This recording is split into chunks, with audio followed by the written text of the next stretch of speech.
Magluto tayo ng buttered shrimp and garlic. Ayan ang shrimp, chili. Ito na yung butter and garlic.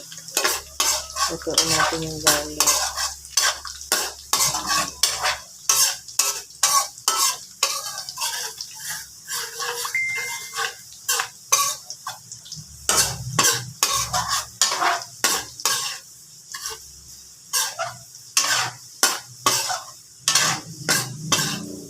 Lutuin natin yung garlic hanggang sa mag-brown.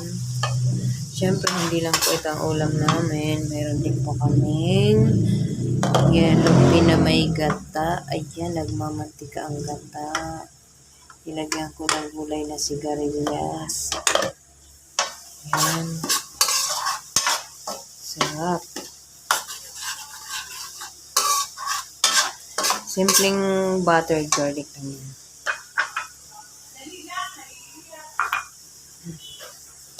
Pinatay ko mo. At nagpasikado sa tindahan. Ito, pwede na to. Hindi din masarap pag naluluto masyado. Haluin natin.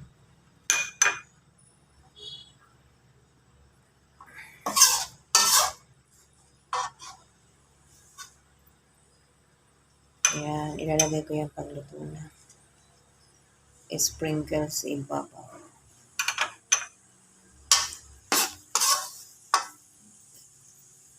Ngayon, ilalagay natin yung hipon.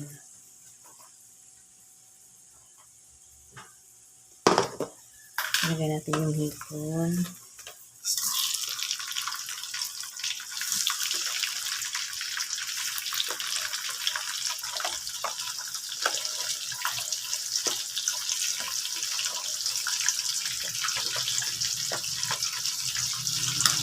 Simple lang ito. Hindi ko na nilagyan ng mais o kung ano-ano. Ganyan lang. Sumaputok. May sarili naman pang tubig yan.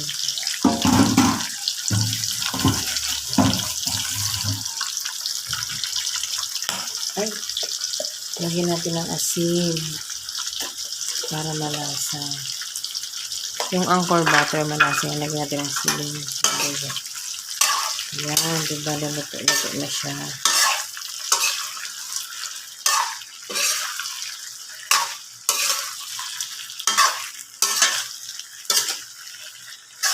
Ang bilis lang po ito maluto.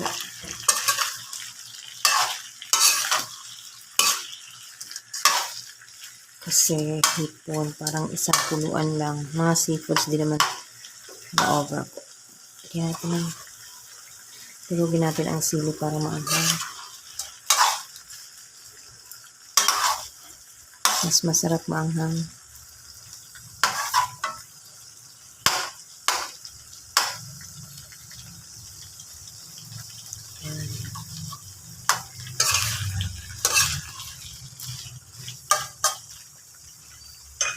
Maya yan, luto na.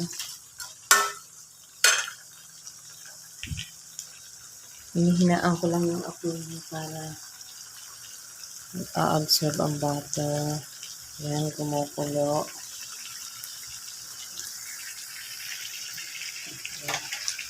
Ito masarap. Yan, mabilis lang po yan maluto. Pag nag-kulay orange na yan, luto na yan.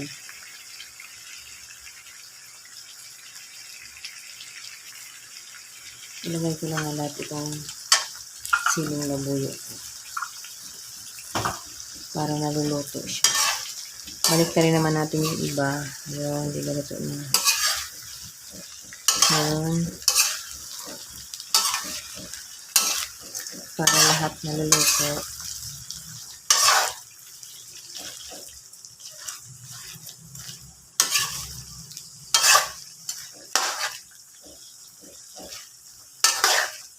Luto na talaga.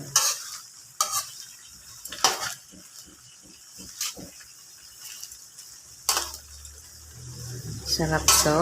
Yummy, yummy.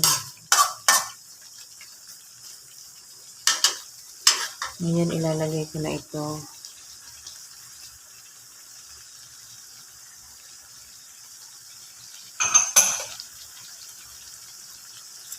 Para nag-a-absorb lahat.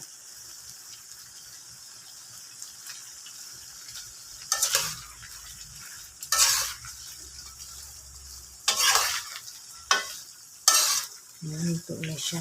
Sarap.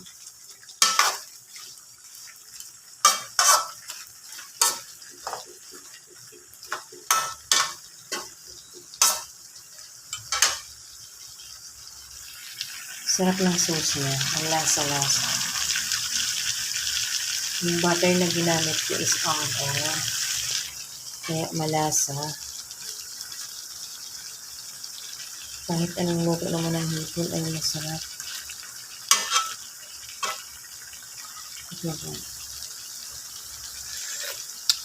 Sarap.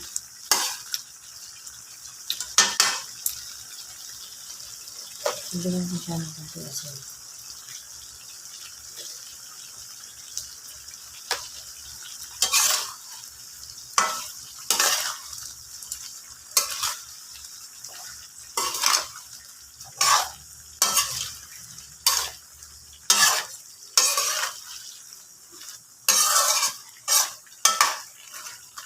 Aha.